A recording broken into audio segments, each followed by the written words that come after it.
Bonjour, aujourd'hui on va regarder de plus près la maladie de la tache noire.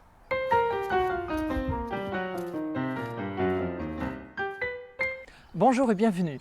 Nous sommes le 10 avril et ici en Normandie, dans le Calvados, le printemps est enfin là dans toute sa splendeur.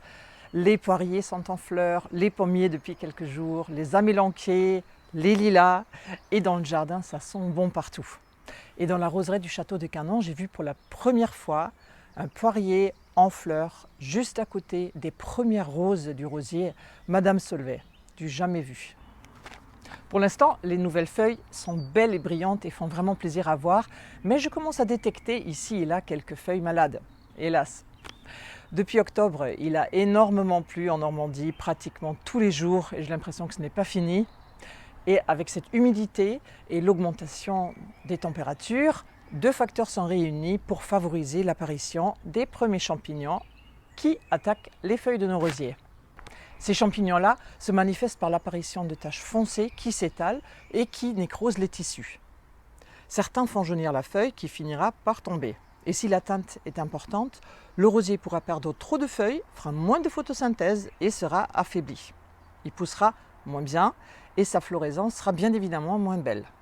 Et puis le rosier risque d'avoir un air vraiment misérable ou même de mourir. Il existe plusieurs champignons qui se ressemblent. Souvent les feuilles vont être atteintes d'un mix de marsonia, d'anthracnose et de mildiou. Mais en règle générale, les jardiniers parlent de la maladie de la tache noire parce qu'il n'est pas toujours facile d'identifier clairement le coupable.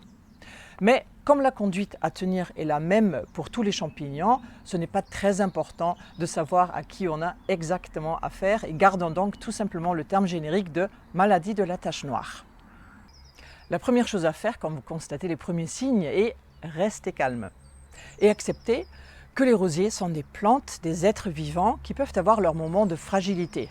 J'ai déjà eu des rosiers bien atteints une année et qui étaient en meilleure forme l'année d'après.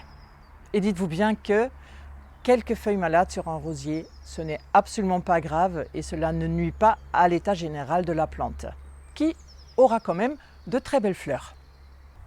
Mais quand un rosier qui a l'air vraiment misérable, on aimerait trouver un médicament, quelque chose à lui administrer pour lui redonner santé et vigueur. Et autrefois, les rayons phytosanitaires des jardineries étaient bien garnis en cocktails qui promettaient tout ça.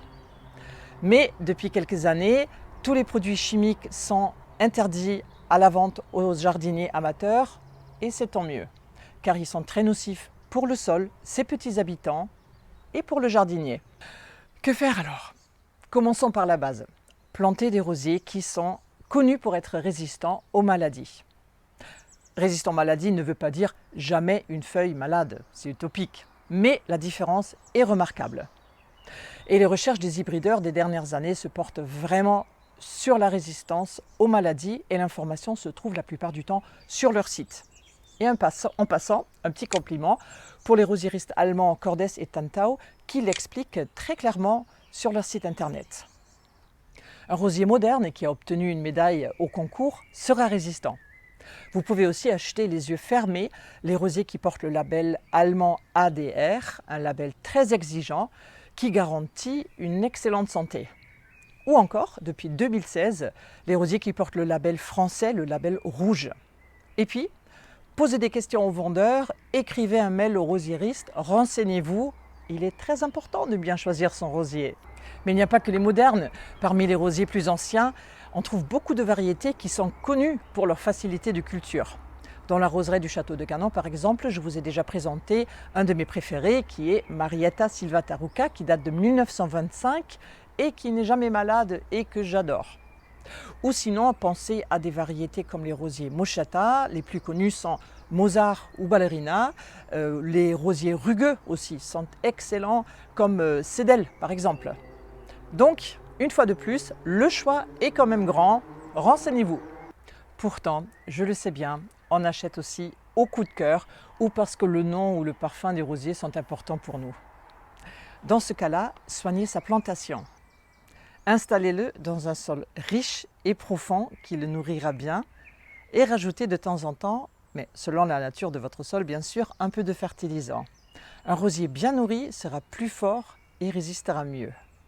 Trouvez-lui un emplacement ensoleillé et aéré où il ne sera pas coincé entre d'autres plantes et où les feuilles pourront sécher rapidement après la pluie. Souvenez-vous, les champignons adorent l'humidité. Néanmoins, n'oubliez pas que les jeunes rosiers de moins de 2 ans ont besoin d'un arrosage en profondeur régulièrement pour rester en bonne santé. Et tant qu'à faire, arrosez le sol et pas le feuillage. Il n'est pas non plus très judicieux de créer des massifs exclusivement de rosiers. Comme dans toutes les monocultures, les maladies se propagent plus facilement d'une plante à l'autre. Et puis, c'est tellement plus beau d'avoir des vivaces et des annuels qui prennent le relais quand les rosiers font une pause dans leur floraison, non? Tout au long de la saison, vous pouvez enlever les feuilles malades pour réduire la contagion. Et comme les spores des champignons survivent malheureusement très bien à l'hiver, je vous conseille de ne pas les laisser dans vos massifs. Donc à la fin de l'hiver, s'il reste des feuilles sur les plantes, enlevez-le et ramassez-les au sol.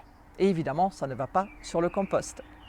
Et comme ça, on va débuter l'année dans de bonnes conditions. Au château de Canon, par exemple, la semaine dernière, nous avons fini par enlever tout le paillage autour des rosiers, mais nous ne le jetons pas, nous le mettons autour des framboisiers qui ne sont pas sensibles, heureusement, aux mêmes champignons. Et nous remettons du nouveau paillage non contaminé. Toutes ces mesures-là constituent la base d'une bonne hygiène dans la culture du rosier. Et moi, je m'arrête là. D'autres vont vous conseiller un traitement à base de bouillie bordelaise, c'est-à-dire un mélange de chaux et de sulfate de cuivre qui est traditionnellement utilisé et qui semble donc anodin. Mais le cuivre qui attaque les méchants champignons, dilué par la pluie, ruisselle dans le sol et attaque bien sûr aussi les bons champignons, ceux qui sont essentiels pour nos rosiers. Il n'est pas sélectif. La revue 60 millions de consommateurs a publié en 2018 une édition spéciale dédiée à ce sujet et a mis en lumière la toxicité du cuivre pour les jardiniers et leurs animaux domestiques. On vous conseillera également des produits plus naturels à base d'ortie ou de prêle, mais ces produits-là ne peuvent pas guérir un rosier malade. Ils peuvent s'utiliser uniquement en prévention et moi j'ai des doutes sur leur efficacité et je n'ai pas envie de manipuler ces liquides odorants et je n'ai pas l'énergie pour pulvériser tous mes rosiers. Bien sûr, moi aussi, je suis triste et bien énervée quand je vois qu'un rosier est malade, mais j'ai tant d'autres rosiers qui se portent bien. J'ai les vivaces, j'ai les annuels, les arbustes et je veux garder un jardin au naturel, sans traitement. Alors j'espère que vos rosiers se porteront bien. Bonne chance et bon jardinage!